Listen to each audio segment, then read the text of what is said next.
Head out there, you're going to need the sunscreen. Yes. You're going to need the water, McKenna, because amongst the other beverages you're consuming, we whatever gotta else have that some is. water. Yes. To each their own. It is going to be warm out there. Yeah, very warm, very dry. Our dew points are dropping. And I want to give you a look at that game day forecast because it is going to be a warm one. Not one of our warmest on record, but it will be close. We're looking at temps in the upper 70s around the 11 o'clock hour. We head to the upper 80s by kickoff, and we'll be pushing 90 as that game wraps up.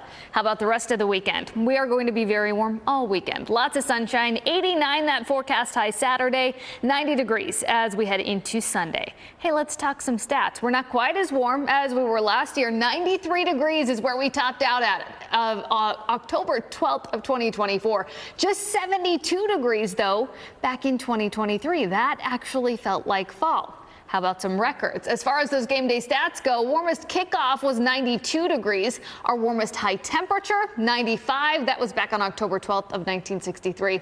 Coldest high temp, 55 degrees. That was back in 2000. And then the rainiest game day, 1.68 inches of rain. That was back on October 9th of 1983. It's going to be a warm one. It's going to be a dry one. We will not be factoring rain into the forecast as we get into this weekend or through much of the extended period.